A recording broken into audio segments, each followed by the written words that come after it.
Today we are going to discuss about human respiratory system.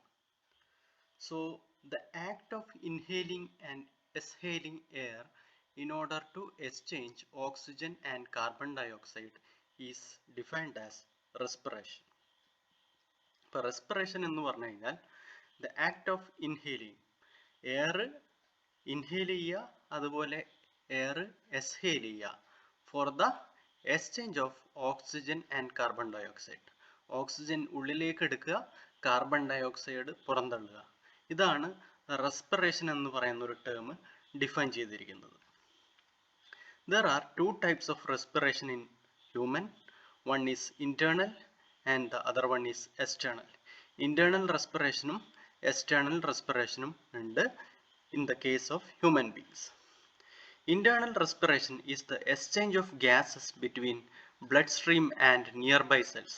ബ്ലഡ്സ്ട്രീമും nearby സെൽസും തമ്മിലുള്ള gases exchange, അതിനെയാണ് നമ്മൾ internal respiration എന്ന് പറയുന്നത്. അതുപോലെ external respiration is the exchange of gases between blood stream and lungs. Blood സ്ട്രീമും ലങ്സും തമ്മിലുള്ള എക്സ്ചേഞ്ച് ഓഫ് ഗ്യാസസ്, അതിനെയാണ് നമ്മൾ എക്സ്റ്റേണൽ റെസ്പിറേഷൻ എന്ന് വിളിക്കുന്നത്. അതുപോലെ ബ്ലഡ് സ്ട്രീമും നിയർബൈ സെൽസും, ബ്ലഡ് സ്ട്രീമും സെൽസും തമ്മിലുള്ള എക്സ്ചേഞ്ച് ഓഫ് ഗ്യാസസിനെയാണ് നമ്മൾ internal respiration എന്ന് വിളിക്കുന്നത്. Okay, so now going to the major functions of a respiratory system. ഒരു respiratory systemത്തിന്റെ major functions എന്തൊക്കെയാണെന്ന് നമുക്ക് നോക്കാം. It helps to avoid sudden change in blood pH and body fluid. അതായത് ഇപ്പൊ നമ്മുടെ ബോഡി ഫ്ലൂയിഡിൽ സഡൻ ചേഞ്ച് ഉണ്ടായി, അതുപോലെ തന്നെ ബോഡിയുടെ pH വാല്യൂവിൽ സഡൻ ചേഞ്ച് ഉണ്ടായി. സോ അങ്ങനെയുള്ള ചേഞ്ചസ് ഒക്കെ, സഡൻ ചേഞ്ചസ് ഒക്കെ അവോയ്ഡ് ചെയ്യാൻ വേണ്ടിയിട്ട് നമ്മുടെ റെസ്പിറേറ്ററി സിസ്റ്റം സഹായിക്കും. Second one is respiratory organ provide maximum surface area for diffusion of oxygen and carbon dioxide. അതായത് നമ്മുടെ ശരീരത്തിലുള്ള ഓക്സിജന്റെയും കാർബൺ ഡയോക്സൈഡും ഡിഫ്യൂസ് ചെയ്യാൻ വേണ്ടി മാക്സിമം സർഫേസ് ഏരിയ നമ്മുടെ റെസ്പിറേറ്ററി ഓർഗൻസ് പ്രൊവൈഡ് ചെയ്യും. Respiratory organs provide maximum surface area for diffusion of oxygen and carbon dioxide. The third function is it protect the surface membrane from harsh environments such as temperature. Okay, now coming to the internal respiration. Internal respiration is the exchange of gases between bloodstream and nearby cells. Bloodstreamum nearby cellsum, bloodstreamsum സെൽസും തമ്മിലുള്ള exchange of ഗ്യാസസിനെയാണ് നമ്മൾ internal respiration എന്ന് പറയുന്നത്. During it's passage through the body tissue, blood gives of 5 to 7 volume percentage of oxygen and absorb 4 to 6 volume percentage of carbon dioxide. അതായത് blood ഒഴുകിക്കൊണ്ടിരിക്കുന്ന സമയത്ത്, blood ടിഷ്യൂയിലോട്ടൊക്കെ ഒഴുകിക്കൊണ്ടിരിക്കുന്ന സമയത്ത് blood gives out 5 to 7 volume percentage of oxygen. 5 to 7 volume percentage of oxygen blood give up ചെയ്യും. അതുപോലെ it absorbs 4 to 6 volume percentage of CO2. 4 to 6 volume percentage of CO2 blood absorb ചെയ്യുകയും ചെയ്യും. Okay, and volume percentage is the number of cubic centimetres of A gas contained in 100 milliliter of blood. അതായത് ഈ volume percentage എന്നാണല്ലോ measurement denote ചെയ്തത്. ആ volume percentage എന്ന് പറഞ്ഞാൽ number of cubic centimetres of A gas, എത്ര cubic centimetre of gas ഉണ്ട് in 100 milliliter of blood. 100 milliliter of ബ്ലഡിൽ എത്ര number of cubic centimetre of gas ഉണ്ട് എന്നാണ് ഈ വോളിയം പെർസെൻറ്റേജ് എന്നുകൊണ്ട് നമ്മൾ ഡിനോട്ട് ചെയ്യുന്നത്. So when temperature or acidity increases, more oxygen is released to the tissue. Temperature അല്ലെ acidity കൂടിക്കഴിഞ്ഞാൽ more oxygen is released to that tissue. ആ ടിഷ്യൂലേക്ക് more oxygen release ചെയ്യും. Okay, then exchange of oxygen and carbon dioxide is dependent on Dalton's law of partial pressure.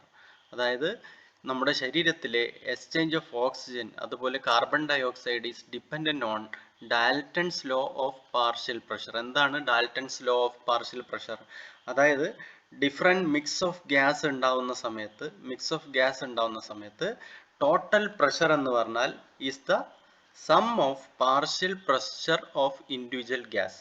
അതായത് ഇപ്പൊ നമുക്ക് നമ്മുടെ ശരീരത്തിൽ nitrogen ഉണ്ടാവും, ഓക്സിജൻ ഉണ്ടാവും, കാർബൺ ഡയോക്സൈഡ്, ഇങ്ങനെ വിവിധ ഗ്യാസുകൾ ഉണ്ടാവും അല്ലേ. ഓക്കെ, സോ അവിടെയുള്ള ടോട്ടൽ പ്രഷർ എന്ന് പറഞ്ഞാൽ നമ്മുടെ ഈ വിവിധ മിക്സ് ആയിട്ടുള്ള ഗ്യാസിന്റെ ഇൻഡിവിജ്വൽ പാർഷ്യൽ പ്രഷറിന്റെ സമ്മാണ്. അതായത് ഇപ്പൊ നമുക്ക് കാർബൺ ഡയോക്സൈഡ് ഓക്സിജൻ ഉണ്ടെങ്കിൽ ഓക്സിജന്റെ പാർഷ്യൽ പ്രഷറും അതുപോലെ കാർബൺ ഡയോക്സൈഡിന്റെ പാർഷ്യൽ പ്രഷറും കൂടി സമ്മ് ചെയ്താലാണ് നമുക്ക് ടോട്ടൽ പ്രഷർ കിട്ടുക. അതാണ് Dalton's law of partial pressure പറയുന്നത്. ഡിഫ്യൂഷൻ എന്ന് പറഞ്ഞാൽ എന്താ, higher concentration to lower concentration അല്ലേ.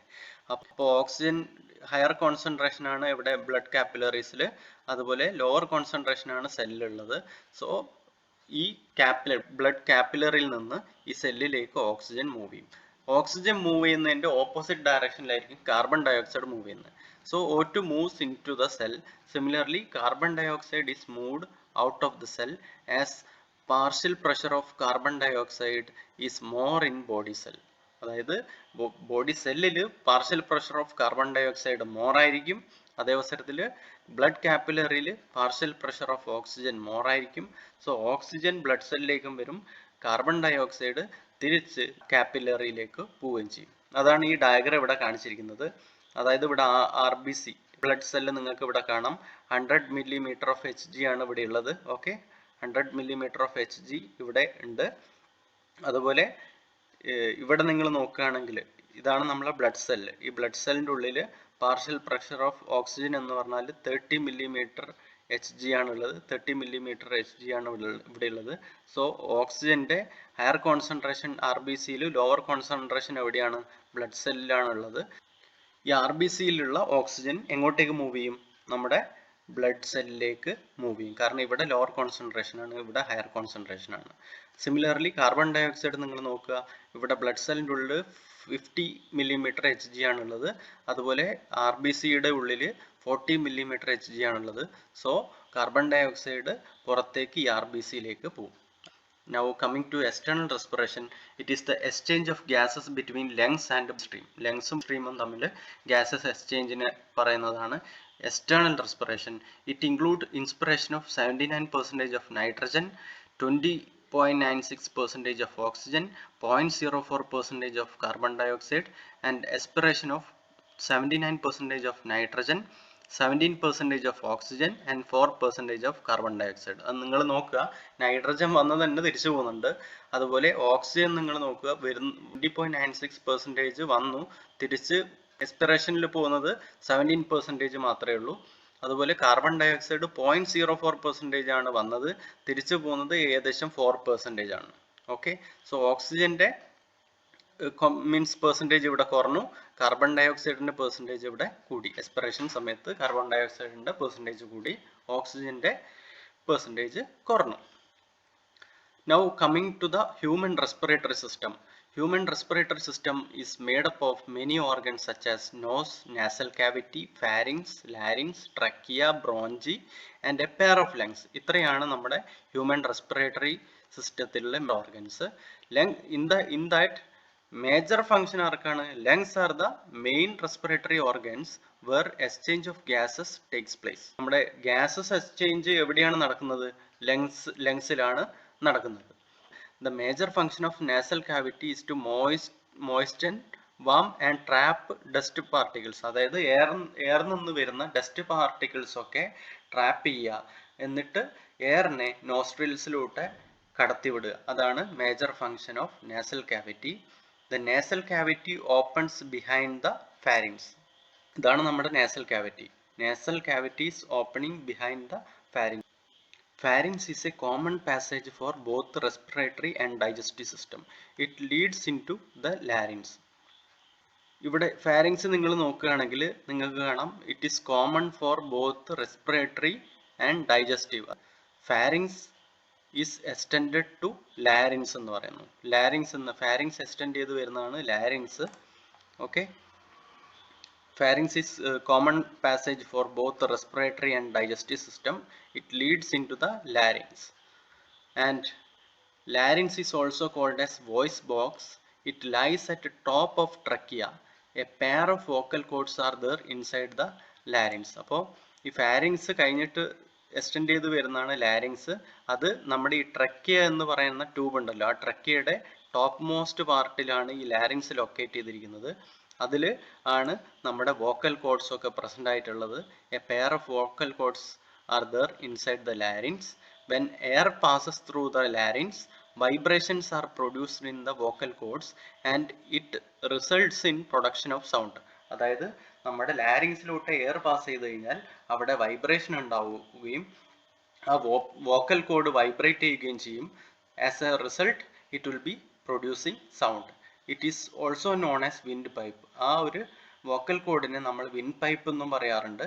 It is 10 to 12 centimetre long tube with a diameter of 2 to 3 centimetre. അതായത് 10 to 12 സെൻറ്റിമീറ്റർ ലോങ് ട്യൂബ് ആണ് with diameter of 2 to 3 centimetre. Then at the lower end of trachea divides into two smaller tubes called bronchi. Okay, അപ്പോൾ നിങ്ങൾക്ക് മനസ്സിലാവും ഈ ട്രക്കിയുടെ lower part നിങ്ങൾക്ക് കാണാം രണ്ട് ട്യൂബായിട്ട് ഇവിടെ ഡിവൈഡ് ചെയ്യുന്നുണ്ട്. അതിനാണ് നമ്മൾ ബ്രോഞ്ചി എന്ന് പറയുന്നത്. സിംഗുലർ ആയിട്ട് നമ്മൾ അതിനെ ബ്രോഞ്ചസ് എന്ന് പറയും. Okay, so at the lower end of trachea divides into two smaller tubes called bronchi, singular bronchus which enters the right and left lungs. അതായത് അതിലൂടെയാണ് നമ്മൾ മീൻസ് എന്താ എയർ റൈറ്റ് ലങ്സിലും ലെഫ്റ്റ് ലങ്സിലേക്കും കയറി പോകുന്നത് ഈ ബ്രോഞ്ചി വഴിയാണ്. ബ്രോഞ്ചി വഴിയാണ് റൈറ്റ് ലങ്സിലും ലെഫ്റ്റ് ലങ്സിലേക്ക് എയർ കയറി പോകുന്നത്. In the lungs, each bronchus further divides into smaller tubes called bronchioles. ലങ്സിൽ ഈ ബ്രോഞ്ചി വീണ്ടും സബ്ഡിവൈഡ് ചെയ്ത് ഒരു സ്മോളർ ട്യൂബ്സ് ആയി മാറുകയാണ്. അതിനെയാണ് നമ്മൾ ബ്രോഞ്ചിയോൾസ് എന്ന് പറയുന്നത്. നിങ്ങൾക്ക് കാണാം ഇവിടെ ബ്രോഞ്ചിയോൾസ്. ഈ സ്മോളർ ട്യൂബിനെയാണ് നമ്മൾ ബ്രോഞ്ചിയോൾസ് എന്ന് വിളിക്കുന്നത്.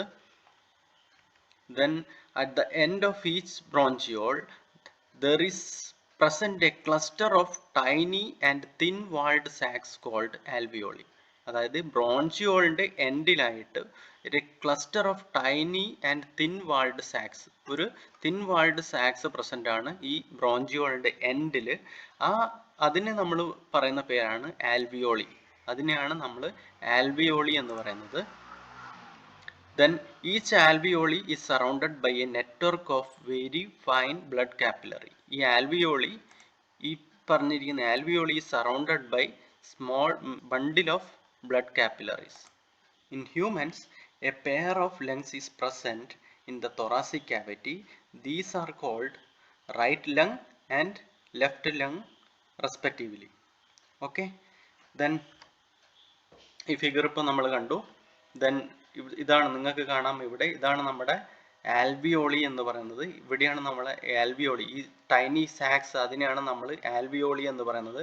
ഇവിടെ നിങ്ങൾക്ക് കാണാം ഒരു bundle of capillaries, blood vessel capillaries is present. Deoxygenated blood coming from the heart through pulmonary arteriole. Then oxygenated blood is going to the heart by pulmonary venule. Pulmonary venule വഴി oxygenated blood ഹാർട്ടിലേക്ക് പോകുന്നു. അതുപോലെ ശരീരത്തിൻ്റെ ഹാർട്ടിൽ നിന്ന് deoxygenated blood coming to the lungs through pulmonary arteriole. Okay, so ഈ ഒരു ചെറിയ മുന്തിരിക്കൊല പോലത്തെ സാക്കിന് പറയുന്ന പേരാണ് ആൽവിയോളി. ആ ആൽവിയോളിക്ക് ചുറ്റും എന്താ സ്മോൾ ബ്ലഡ് വെസൽസ്, അതായത് capillaries is present. Okay, so this is all about human respiratory system. I hope everyone understood this topic. Okay, thank you.